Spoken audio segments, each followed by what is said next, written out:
Sehingga menurut satu hadis yang populer sekali bahwa jangan berikan jabatan kepada orang yang meminta.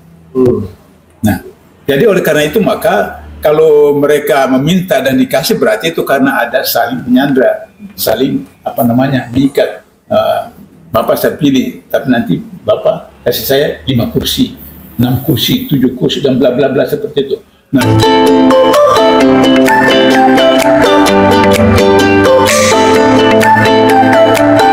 hasil Pilpres 2024 akan mengakibatkan korupsi Indonesia makin meningkat secara berlipat ganda.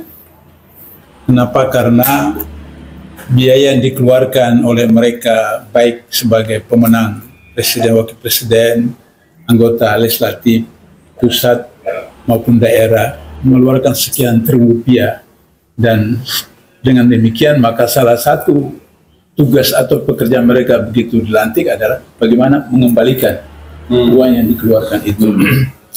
Ilustrasi salah seorang caleg di Sulawesi Selatan, anak dari menteri yang masih aktif sekarang, dia mendapat suara tertinggi 150.000 suara di Sulawesi Selatan. Untuk 150.000 suara itu dia bayar 1 juta satu orang. Iya, jadi 150 miliar. Jadi bagaimana dia mau kembalikan semua itu? Maka dia akan lakukan segala macam usaha. Apakah melalui APBN, melalui proyek-proyek seperti itu.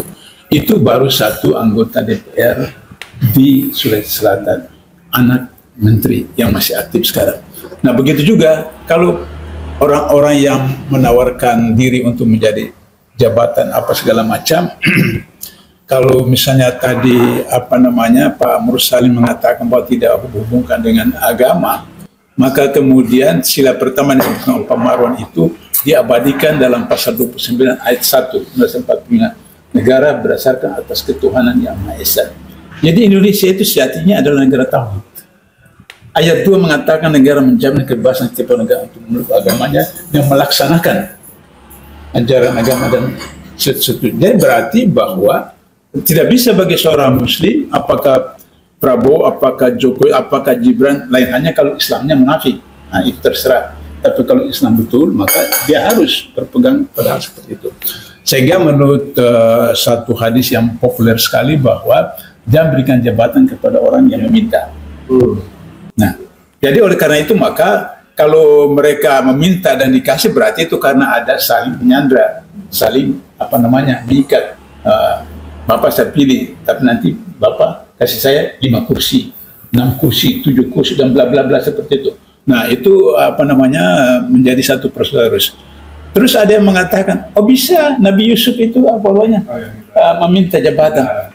Padahal Nabi Yusuf itu diminta oleh raja untuk duduk di dekat saya. Jadi diajak karena Yusuf punya kompetensi. Maka kemudian setelah sudah diajak, maka dia bilang, kalau begitu berikan saya untuk mengurusi persoalan keuangan bendahara karena punya kompetensi. Dalam ilmu manajemen itu disebut dengan kompetensi. Jadi jangan sampai kemudian dilantik menteri baru kemudian 7 bulan ditangkap oleh KPK. Nah, karena tidak punya kompetensi seperti itu. Ada yang menggunakan dana bansos menteri sosial beberapa belum setahun kemudian sudah seperti itu. Nah, jadi oleh karena itu maka ini korupsi akan menggila-gila seperti itu.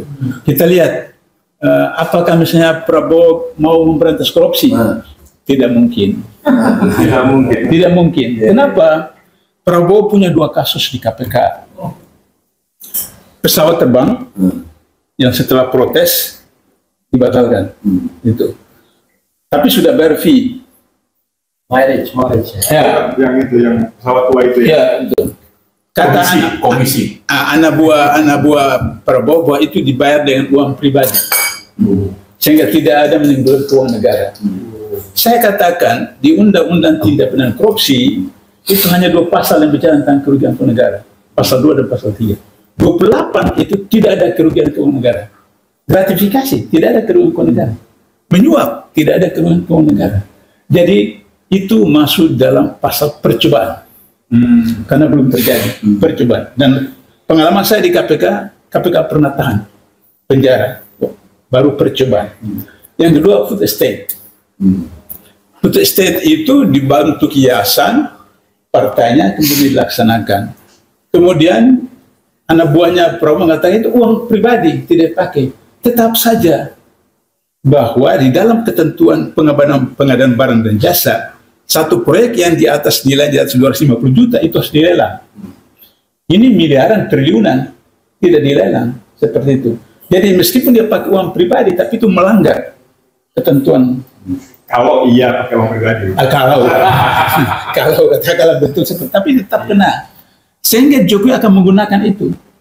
Kalau Prabowo macam-macam, dia akan suruh KPK. Kenapa? Pansel yang dibentuk oleh Jokowi sekarang itu 5 orang menurut undang-undang, tidak disebutkan berapa orang pemerintah, berapa orang masyarakat, hanya disebutkan unsur pemerintah, unsur masyarakat. Tapi sudah disebutkan 5-4. 5 pemerintah, 4 masyarakat. Berarti sudah bisa diprediksi bahwa orang-orang yang 5 orang terpilih dan kemudian 5 orang dewan pengawas adalah orang-orang dia. Jadi kalau misalnya Prabowo macam-macam, kemudian Jokowi perintahkan anak buah di KPK proses selesai. Itulah tadi saya katakan bahwa dengan 02 menang ini Jokowi berkuasa sampai 2045 karena dikendalikan seperti itu. Nah, oleh karena itu maka tidak ada pilihan lain bahwa harus kita melakukan usaha upaya. Saya garis bawahi pernyataan saudara Refli, konstitusional, ya, konstitusional. Apakah hak angket, apa saja, kemudian ke MK, apa segala macam seperti itu, ke DPR dan seterusnya. Sehingga kemudian mudah-mudahan, insya Allah anggota DPR, anggota MK dapat hidayah, kemudian mereka, ini kalau dibiarkan nanti tambah berbahaya dan seterusnya. Nah, kemudian bisa melakukan hak angket, dan hak angket itu bisa sampai kepada pernyataan pendapat bisa sampai ke MK. Ya, tapi tadi Bang Abdullah mengatakan bahwa sulit bagi Prabowo untuk melakukan satu kebebasan karena ada pengawasan itu. Ya. Tapi sementara banyak orang yang mengharap atau berharap yang sekarang sedang melipir ke Prabowo dengan harapan dia mampu menindak baik Gibran ataupun Jokowi itu mana yang lebih memungkinkan? Ya. Pertama, yang kedua, kalau dia betul dilantik, apakah dia bisa melindungi dari kasus-kasus yang sebenarnya masih diperkirakan? Artinya mereka yang mendekati Prabowo itu kan yang tadi saya katakan teori pertama itu bahwa mereka sudah keluarkan sekian miliar, sekian juta itu kan harus kembali. Maka kemudian untuk kembalinya itu kan harus berdekat dengan penguasa. Kan Prabowo pernah mengatakan bahwa 20 tahun tidak masuk dalam pemerintahan, maka perusahaannya habis kelam kabut dan seterusnya. Nah, karena itu susah bisnis, ya, susah bisnis. Karena itu masuk setelah 4 tahun 5 tahun ini, maka kemudian berkembang usaha, sehingga bisa dimengerti kalau memang perusahaannya susah, bagaimana dia pakai uang pribadi untuk bayar fee pesawat itu, terus bagaimana uang pribadi untuk bayar food estate, berarti memang sudah relatif makmur ketika masuk dalam itu. Nah, orang-orang seperti ini juga seperti demikian. Mereka berharap bahwa biaya yang sudah mereka keluarkan seterusnya agar bisa dikembalikan dengan ketika berada di sekitar penguasa seperti itu. Tapi apakah kemudian Prabowo bisa melakukan itu? Maka kemudian nanti ada serangan dari masyarakat segala macam. Kemudian terus Prabowo tanya mereka, bagaimana pendapat Bapak, saudara-saudara? Maka kemudian ada cerita 3 ekor sapi, ya, warna hitam, warna putih, warna coklat, datang seekor singa, nanti saya cuma mau bunuh itu saja, kalian dua tidak apa-apa. Maka dia hantamlah, dia makanlah itu yang warna putih. Nah, sudah itu selesai, datang ke warna coklat. Nah, begitu juga terakhir warna hitam. Kata hitam dalam hati, saya sudah duga bahwa nanti giliran saya juga seperti begitu. Nah, jadi kita belajar dari ilustrasi 3 ekor sapi itu, maka kemudian kalau mereka ditanya oleh pendapat oleh Prabowo, maka mereka akan katakan terserah sama Bapak saja Pak, kami ikut saja Pak, seperti Bapak. Nah, Prabowo akan terbelunggu seperti itu. Lantas kemudian orang mengatakan nanti menegakkan HAM, kasus-kasus HAM yang lama akan ditangani, dibongkar. Bagaimana kalau orang bilang kasus 97, 98 Prabowo termasuk yang menculik seperti itu? Nah, bagaimana bisa mengadili dirinya sendiri dan seterusnya? Belum lagi misalnya nanti Pak Narkun yang akan bisa menjelaskan beberapa jenderal yang menjatuhkan hukuman memecat Prabowo sebagai jenderal TNI aktif. Itu kemudian sekarang berada sama-sama dengan beliau. Ini kan Indonesia itu negara aneh bin ajaib betul. Di dunia ini cuma mungkin seperti Indonesia seperti itu. Nah, sehingga akhirnya kenapa? Ya, jenderal kehormatan. Itu tahun 90-an ya Pak ya? 97-98 penculikan. Nah, jadi saya mau tutup dengan apa namanya cerita riwayat hadis bahwa sekali waktu kata Nabi, kalian itu nanti seperti buih. Jadi tiup angin dari sini. Kata sahabat, apakah jumlah kami kecil? Kata Rasulullah, justru jumlah kalian banyak. Hari ini kita sudah 2 miliar. Umat Islam di dunia sudah 2 miliar. Seperti itu. Kata Rasulullah, kalian hubbu dunia ukrihal maut. Cinta dunia, takut mati. Nah, cinta dunia inilah yang kemudian akhirnya seperti tadi itu.